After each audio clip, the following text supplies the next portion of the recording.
Hello friends, welcome back to our channel. இன்றைக்கி நம்ம சேனலில் என்ன வீடியோ பார்க்க போகிறோம் அப்படின்னா கசின்ஸ் ரீயூனியன் பற்றி தான் பார்க்க போகிறோம். ஸோ என்னோடய லைஃப்பில் என்னோட மறக்க முடியாத நாட்களில் வந்து இந்த கசின் ரீயூனியனும் வந்து ஒரு விஷயம் தான். இந்த மே மந்த் வந்து நாங்கள் என்னோடய பிரதர்ஸ் அண்ட் சிஸ்டர்ஸ், என்னோட கசின்ஸ் எல்லாருமே நாங்கள் சேர்ந்து ஒரு ஒரு சின்ன ஒரு மீட்டப் மாதிரி வச்சு ஒரு செலிப்ரேட் பண்ணியிருந்தோம். ஸோ அந்த வீடியோ தான் இன்றைக்கி நான் உங்கள் கூட ஷேர் பண்ணிக்க போகிறேன். ஸோ வாங்க வீடியோக்குள்ளே போகலாம். என்னோடய கசின்ஸ்க்கெலாம் வந்து பார்த்திங்க அப்படின்னா மே மந்த் தான் வந்து பர்த்டே வரும். சின்ன வயசுலேருந்து நாங்கள் எல்லாருமே ஒன்றா தான் பர்த்டே செலிப்ரேட் பண்ணிகிட்ருந்தோம். இப்போ திடீர்னு ஒரு 2-3 வருஷமாக வந்து பார்த்திங்க அப்படின்னா எல்லாத்துக்குமே வந்து கமிட்மெண்ட்ஸ் வந்து அதிகமாகிடுச்சு. ஏன்னா நம்ம வளர நம்மளோட ரெஸ்பான்சிபிலிட்டியும் அதிகமாகிடுச்சு. அதனால் எல்லாரையும் ஒன்றா பார்த்துக்க முடியல.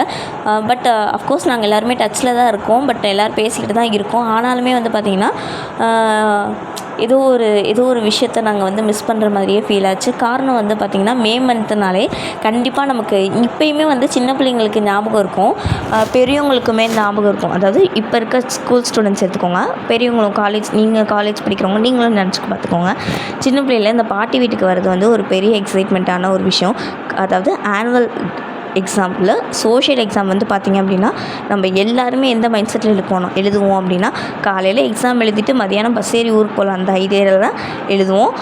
அதே மாதிரி தான் நானும் சின்ன பிள்ளையிலேருந்து பாட்டி வீட்டுக்கு வரதில் அப்படி ஒரு interest. Quarterly leave, half yearly, annual எல்லா லீவுக்குமே எங்கள் பாட்டி வீட்டில் தான் இருப்போம். அப்படியே லைஃப் வந்து மூவ் ஆன் ஆகிட்டே இருந்துச்சு. அந்த பாட்டி வீட்டில் இருக்கும்போது வந்து என்னோடய கசின்ஸ்லாம் இருக்கும்போது என்னென்னா சின்ன பிள்ளையில் வந்து எங்கே அதிகமாக சண்டை வரும். ஒரு சின்ன சின்ன விஷயத்துக்கு வந்து அடிச்சுக்குவோம். யார் ஃபஸ்ட்டு எழுந்திரிக்கிறது, பாட்டிக்கு யார் குட் மார்னிங் சொல்கிறது, தாத்தாக்கு யார் நியூஸ் பேப்பர் கொண்டு வந்து கொடுக்குறது, காப்பி யார் போட்டு கொடுக்குறது, இந்த சின்ன சின்ன விஷயங்களில் வர அந்த எக்ஸைட்மெண்ட்டை வந்து இப்போ நாங்கள் வந்து மிஸ் பண்ணுறோன்னு சொல்லலாம். ஸோ நிறைய பேர் லைஃப்பில் வந்து இதை வந்து உங்களால் ரிலேட் பண்ணி பார்க்க முடியும். ஸோ வளர இது வந்து நமக்கு ஒரு ட்ராபேக்காக தான் ஆகிட்டுருக்கு.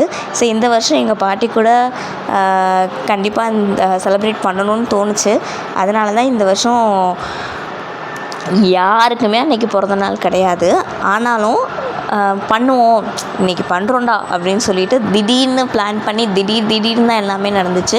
அதே மாதிரி கசின்ஸ் ரீயூனியன் கேக் வாங்கியாச்சு, ஜிகர்தண்டா அதுக்கப்புறம் வந்து பார்த்திங்க அப்படின்னா சூப்பராக மதியானம் வந்து பாட்டி வந்து என்ன சொல்லிட்டாங்க அப்படின்னா மதியானம் வீட்லேயே வந்து கொஞ்சம் தடபுடலாக சமைச்சிட்டாங்க. என்னென்னா வந்து ஒரு சூப்பரான மட்டன் கிரேவி கூட சிக்கன் 65, அதுக்கப்புறம் முட்டை பொரியல். எங்கள் பாட்டியோட ஸ்பெஷல் ஐட்டம் என்ன தெரியுமா?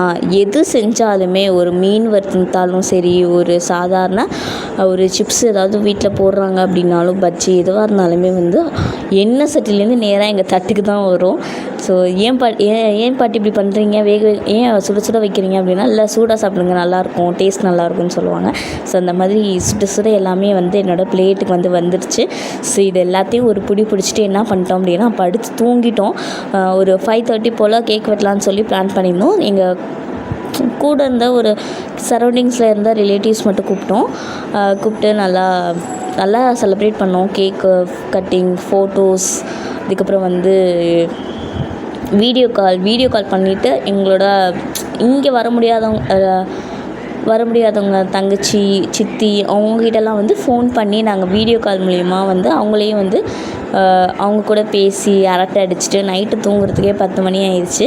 ஸோ நீங்களும் டைம் கிடைக்கும்போது இல்லைன்னா டைமை ஒதுக்கியாவது உங்கள் பாட்டி வீட்டுக்கு போயிட்டு அவங்க கூட டைம் ஸ்பெண்ட் பண்ணுங்கள். அப்படியே உங்கள் பிரதர்ஸ் அண்ட் சிஸ்டர்ஸ் கூடயுமே டைம் ஸ்பெண்ட் பண்ணுங்கள். அந்த மூமெண்ட் வந்து உங்கள் லைஃப்பில் ஒரு ரெஃப்ரெஷ்மெண்ட் கொடுக்கும். Okay friends, thank you.